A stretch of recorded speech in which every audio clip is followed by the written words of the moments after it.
Camarades, camarades, salut. Jeunesse africaine, je vous salue. Bonsoir, bonjour, ça dépend d'où vous vous trouvez et à l'heure où vous regardez cette vidéo. Partagez, partagez, partagez cette vidéo. Africaine, africaine, je vous salue. Nigérienne, nigérienne, je vous salue. Ivoirien, ivoirienne, je vous salue. Camerounais, camerounaise, je vous salue. Je salue le peuple noir du monde entier. La jeunesse de l'Afrique centrale, la jeunesse de l'Afrique de l'Ouest, la jeunesse de la SADC, la jeunesse du Maghreb, levez-vous. L'Afrique a besoin de vous. Votre pays, votre continent a besoin de vous. Votre continent a besoin de vous pour stopper ces génocidaires, pour stopper cette barbarie. La France a estipé ses citoyens du Niger. Désolé les amis. La France veut créer la guerre au Niger pour tuer les animaux. Et d'autres Africaines veulent accepter, prendre les armes pour aller tuer les enfants du Niger. N'oubliez pas qu'en 1994, cette même France a aidé un gouvernement génocidaire de massacrer les gens. Et un agent secret de la DGS parle dans son livre, ça date cet entretien, mais c'est important de vous faire regarder encore, écouter encore, parce que ça va changer quelque chose dans la tête de beaucoup de personnes. Ouattara, Macky Sall, regardez cela. Les militaires ivoiriens, les militaires nigériens, les militaires nigériens, togolais, béninois, regardez cette vidéo.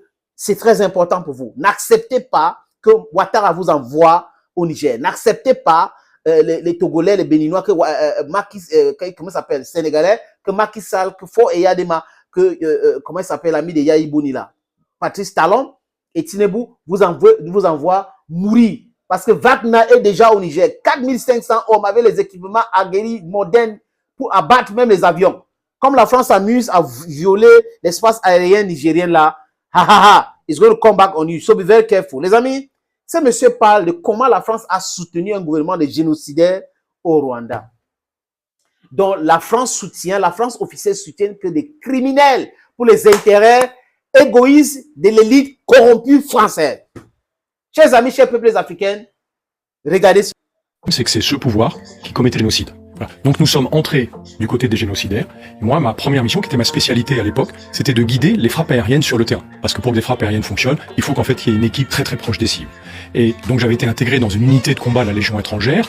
Et l'ordre préparatoire que nous avions reçu, c'était de mener un raid terrestre sur Kigali pour reprendre la capitale du Rwanda et remettre en place le gouvernement de l'époque. En faisant totalement abstraction du fait que ce régime était génocidaire. Et ça a changé au cours, en une semaine pratiquement. Alors, ce qui est très étonnant, c'est que pendant la première semaine, clairement, nous avions cette intention de nous battre contre les ennemis des génocidaires. Ce qui est complètement effarant, c'est que, comme vous le soulignez tout à l'heure, c'est le dernier génocide du XXe siècle. Le seul qu'on aurait pu éviter. Et on a réussi à rentrer du côté des génocidaires. On essaye de les remettre au pouvoir, et assez tard dans l'opération, dans la nuit du 30 juin au 1er juillet, on arrête enfin ces actions offensives contre le FPR au moment où elles vont se déclencher.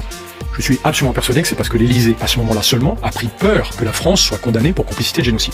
Mais on a fait quelque chose de terrible. C'est qu'on a créé une zone humanitaire sûre, qui n'était sûre que pour les génocidaires, et qui a permis aux génocidaires de repartir se réfugier tranquillement au Zaïre. Ça a été la deuxième période de notre opération. Et la troisième, inacceptable, c'est que nous avons livré des armes aux génocidaires dans des camps de réfugiés au Zaïre, alors que nous étions sous embargo de l'ONU. Alors, vous l'expliquez très bien, vous le dites d'ailleurs dans votre livre, et je le répète, l'opération turquoise, il y a eu un aspect humanitaire, mais il y a eu aussi ces épisodes sombres. Vous parlez donc du fait que des génocidaires Hutus ont pu fuir vers le Zaïre. Vous dites même, on a protégé leur fuite, et puis vous revenez sur cette livraison d'armes. Comment vous l'avez su? En fait, je l'ai su parce qu'on m'a demandé de détourner l'attention des journalistes qui étaient présents sur la base à Cyangugu, dans le sud du Rwanda, au moment où ce convoi d'une dizaine de camions devait partir.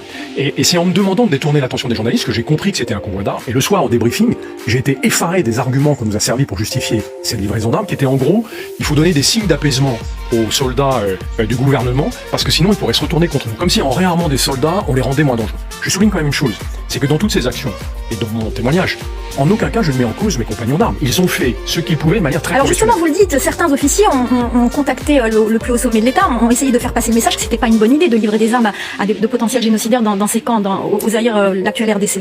Quelle a été la réponse J'ai à ce moment-là? des camarades plus courageux que moi qui ont refusé d'appliquer cette directive et se sont fait tacler par l'Élysée. C'est-à-dire que le sujet est remonté jusqu'à l'Élysée, parce que c'est l'Élysée qui décide en France de ces opérations. Nous étions en gouvernement de cohabitation, donc il y avait forcément une collision avec une partie du gouvernement de cohabitation.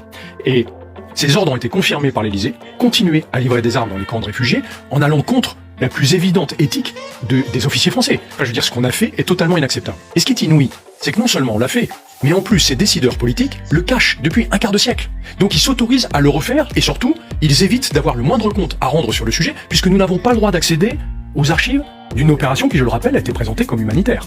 Dans votre livre, vous revenez également sur la tragique histoire de Bisesero. Bisesero est emblématique de l'intervention au Rwanda. Les camarades des forces spéciales débarquent et sont en mission de reconnaissance. Et ils trouvent des rescapés qui ont échappé de justesse au génocide, qui sont poursuivis en permanence par les forces gouvernementales, l'armée, les gendarmes et les milices, qui d'ailleurs sont, à mon avis, à peu près les mêmes en permanence. Et on leur donne l'ordre de ne pas s'en occuper. Parce que la vraie mission de Turquoise à ce moment-là, c'est uniquement de stopper les ennemis des génocidaires, le FPR. Donc mes camarades sont obligés de les laisser, poursuivis par leurs massacreurs, et de continuer à aller chercher les ennemis des génocidaires. C'est-à-dire que dans cette position-là, on s'est mis en complicité du génocide, et surtout, on a vu le génocide sous nos yeux. Les camarades ont vu les soldats gouvernementaux et les gendarmes poursuivre ces rescapés qui étaient dans un état absolument lamentable, alors qu'on leur avait dit que c'était des espions du FPR. Vous vous rendez compte cette confusion qui a été entretenue en permanence pour que les unités sur le terrain continuent à accepter cette mission. Et qu'est-ce qui s'est passé finalement? Ils sont quand même intervenus, ces militaires. Un de mes compagnons d'armes a décidé, sans le dire, de désobéir. Ils sont revenus sur la zone où on leur avait interdit de se rendre, et là ils ont fait en sorte qu'il y ait suffisamment de journalistes et de moyens de communication pour que le monde entier le sache. Du coup, le commandement a été obligé de réquisitionner toutes les équipes des forces spéciales pour s'occuper enfin des réfugiés, avec 3 jours de retard. Et ce qui est dramatique, c'est que l'unité de combat dans laquelle j'étais, qui aurait pu être mobilisée, puisqu'à ce moment-là nous sommes à côté du PC des forces spéciales, nous sommes mobilisés dans la nuit du 30 juin au 1er juillet, pour la mission principale, c'est-à-dire aller stopper le FPR. Et on nous envoie tendre une embuscade aux soldats du FPR et préparer des frappes aériennes, qui est mon job, parce que notre mission à ce moment-là, c'est de se battre contre les soldats du FPR, qui, je le rappelle, sont juste les ennemis des génocidaires. C'est-à-dire qu'on se met dans cette situation, non pas de participer au génocide, aucune unité française n'a participé au génocide, mais on se met dans une situation qui ressemble étrangement à une complicité de génocide. Justement, pour vous, la France est-elle complice de génocide et quel est le degré de complicité?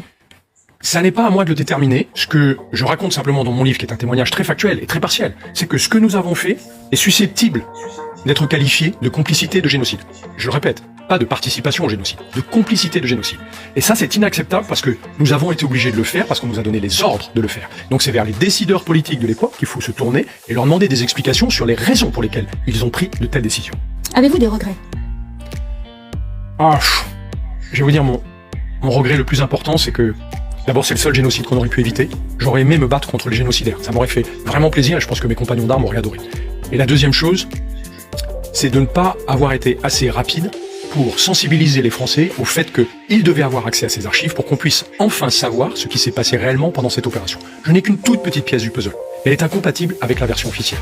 Et moi, ce que je voudrais, c'est que maintenant, on ait le courage de regarder la réalité en face et de reconnaître nos erreurs si on en a commises, et j'en ai bien peur.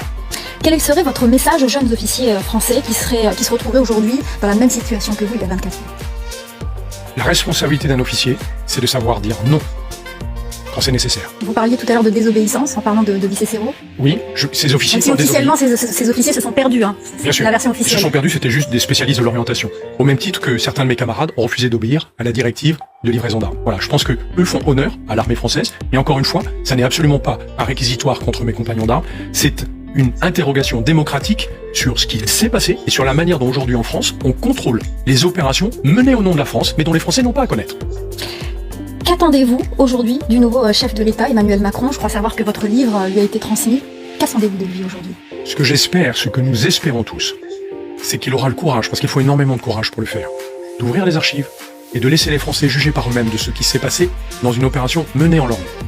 Ça nous permettrait aussi d'honorer la mémoire du million de victimes que nous n'avons pas su empêcher. Dernière question, vous avez dit dans une interview, je ne suis pas un lanceur d'alerte, je suis un empêcheur de transgresser. Oui, c'est vrai, je n'aime pas qu'on me présente comme un transgresseur. Moi, je n'ai pas transgressé de règles en parlant de ce sujet. Au contraire, je refuse qu'on transgresse les règles et les codes de la démocratie. Je veux que ce soit les Français qui jugent de ce qui s'est passé et qu'on arrête de leur expliquer ce qu'ils doivent penser d'un événement aussi dramatique. Et si j'ai écrit ce livre, c'est pour empêcher qu'on efface notre silence, qu'on efface notre mémoire grâce au silence. Vous évoquez aussi beaucoup la guerre d'Algérie. Il y a un lien évident avec la guerre d'Algérie. J'ai été formé par la génération qui a terminé la guerre d'Algérie et je me souviens que ils ont disparu sans jamais pouvoir partager la réalité de ce conflit ignoble. Ma génération ne partira pas comme cela. Elle a besoin de partager ses fantômes parce que ce sont des fantômes qui appartiennent à la société française. Merci beaucoup Guillaume Ancel d'être venu sur notre plateau. Je rappelle que vous êtes l'auteur de Rwanda, la fin du silence. Les amis, ça ne doit plus se répéter en Afrique. La jeunesse africaine doit être debout. La jeunesse nigérienne doit être en alerte maximale pour protéger ce pays cher, pour protéger ce pays riche qui a été malmené, embourbé dans des choses incroyables pour maintenir ce pays dans la misère absolue. Protégez votre pays nigérien, nigérienne. La jeunesse, le peuple nigérien, protégez votre pays contre la CEDEAO, contre la France, contre les États-Unis. Ils ont nommé l'ancien numéro 2 de l'ambassade des États-Unis à Abuja, au Niger. La France est en train de hurler parce qu'ils disent que les Américains ne devraient pas faire cela. Ça ne nous intéresse pas. Air France qui a suspendu ses vols au Niger, au Burkina Faso, au Mali, sans toutefois informer les autorités de ce pays-là. Ça ne nous intéresse pas. J'ai dit félicitations aux Maliennes qui ont suspendu l'exploitation de ciel malienne par Air France. Et Air France qui a prolongé sa suspension. Les amis, on parle de beaucoup de pays et qui gagnent beaucoup de millions en transportant des 3 millions de personnes chaque année. Je pense que c'est le chiffre. Et ce sont les chiffres. Vous savez pourquoi? Comme les nouvelles autorités du Niger ont fermé l'espace aérien, ça devient plus cher au kérosène. C'est pour cette raison qu'ils sont obligés de le faire. Ce n'est pas pour autre chose. Même comme il y a la manipulation dans l'air. Restons vigilants, restons dignes, parce que l'Afrique nous appartient. L'avenir de l'Afrique, c'est à nous de le forger. We don't have any choice. The way forward is for the liberation of our continent from the hands of imperialists. We don't want them. À bon entendeur, salut.